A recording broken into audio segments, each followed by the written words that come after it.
Well, thank you, Michael. In the gallery, in the president's box, or whatever you call it, sitting with Michelle Obama will be Warren Buffett's secretary, at least according to news reports. So I think that gives us an idea of what type of rhetoric we might expect tonight in terms of tax policy. I think it's going to be class warfare all the time at full speed. What I want to do is talk a little bit about some of the tax issues and define what is good tax policy and then measure that against what the president is doing. But I suppose before I start on that, let me get out one little factoid that I think is critical that you won't hear certainly from the president, and I doubt Republicans will be competent enough to bring it up themselves. At least based on the CBO numbers from last year, and I don't think they'll be too different when they come out with their new numbers this year, according to those Congressional Budget Office numbers, we could balance the budget by the year 2021 if we simply limited the growth of government spending to 2% a year. In other words, if you look at these so-called baselines, as they describe them in Washington, the revenue baseline, and this, by the way, is what's called the West Virginia PowerPoint slide, the revenue baseline, I hope there's no staff from West Virginia in here, it's a joke, we can say it's Arkansas. The revenue baseline is that revenues are going to increase by 6 to 7% a year. Now, maybe CBO's wrong, maybe they're overestimating, maybe they're underestimating, but that's pretty much a consensus forecast. Well, obviously, if revenues are growing 6 to 7% a year, if you can have spending grow by less than that, by definition, you're going to lower red ink. And according to those CBO numbers from last year, if you simply limited the growth of spending to 2% a year, you solve the entire problem of red ink. And of course, as Mike explained, red ink isn't really the problem. It's the symptom of the problem. The problem is big government. So you, in effect, do two virtuous things at the same time by controlling the growth of government spending. But what is Obama going to do on tax policy? And this chart right here, which you can't read because it's too far away, it shows the impact of double taxation. And this chart is actually important for those of you who watched the Republican debate last night. Gingrich and Romney fighting with themselves about what the capital gains tax rate should be. Well, what this chart shows is that the very top green box is your income that you earn. Then you have a blue box. You pay tax on your income, up to 35%. What's left, the second green box, is your after-tax income. What are the two things you can do with your after-tax income? You can either spend your after-tax income right away, or you can save and invest your after-tax income so you can spend it in the future. Well, on the left side of that screen, you see what happens if you spend your after-tax income right away. The federal government, by and large, leaves you alone. Yes, there's an excise tax on gasoline and a few other tidbits like that, but if you spend your after-tax income right away, the federal government does not molest you. What happens if you save and invest your after-tax income? What happens if you do what every single theory, even socialism and Marxism, every single theory of economics says that you have to have capital formation, saving and investment to have higher economic growth and higher living standards in the future? If you save and invest your after-tax income, the federal government, between the corporate income tax, the capital gains tax, the double tax on dividends, and the death tax, will subject you to as many as 4 different layers of taxation. Now, why does this matter for the State of the Union? Because the president wants almost all of those taxes to go up.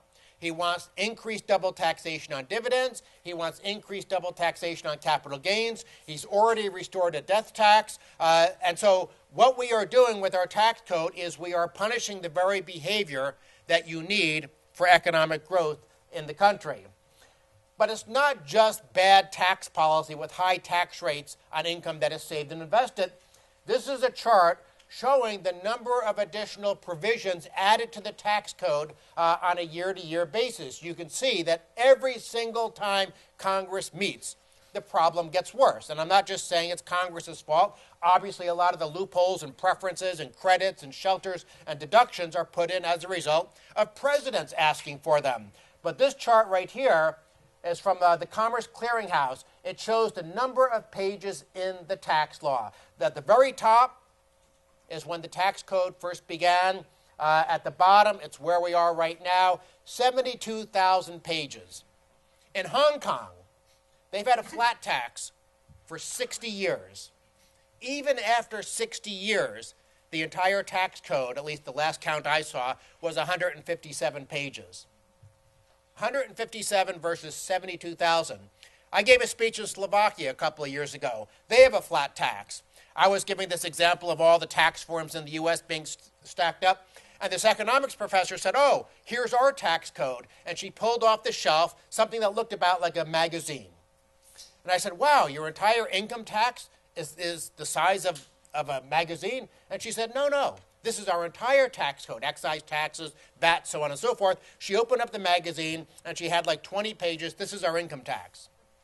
You can have a simple and fair and non-corrupt tax system, but not when you have politicians, and I fully expect Obama will want to make this problem worse tonight, who use the tax code as a tool of social engineering, as a tool of industrial policy, as a weapon to reward friends, punish enemies, and to garner campaign contributions. That is not what we want if we want a better and more competitive system. I want to make one last point, maybe more than one last point, but one last big point. When the president says he wants higher taxes on the rich, what he really wants is higher tax rates on the rich. But higher tax rates are not necessarily the same thing as higher revenue. And this is the Laffer curve, but I'm going to skip forward and show you some data. This is data that I took from the Statistics of Income published by the IRS every year. In 1980, according to the IRS Statistics of Income, we had about 117,000 rich people in America, defined by $200,000 a year or above. Those 117,000 rich people reported about $36 billion to the IRS, and Uncle Sam got $19 billion of revenue. And this is when we had a top tax rate of 70%. You're the kind of tax system that some people want to move America back toward. So a 70% tax rate, and the government got $19 billion of tax revenue. By 1988, Reagan had reduced the top tax rate all the way down to 28%. What happened to revenue from the rich? Did it fall sort of proportionally down to about, what would that be, $8 billion or something? I don't even know. I'm not that good at math. Did it fall to only $15 billion, showing there was a Laffer curve effect? Did it stay the same? Was this a tax cut that paid for itself? What actually happened to revenue from the rich? What do you know? In 1988, all of a sudden, we had 724,000 rich people almost. I would think that's a good thing. We want more rich people. I hope to be one of those someday. Those rich people reported $353 billion of income to the IRS, and the government got $99.7 billion. In other words, when tax rates fell from 70% down to 28%, the government got 5 times as much revenue. That's not just the Laffer curve.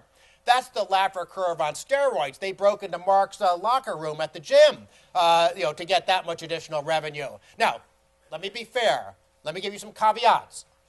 We had 40% plus inflation during this period.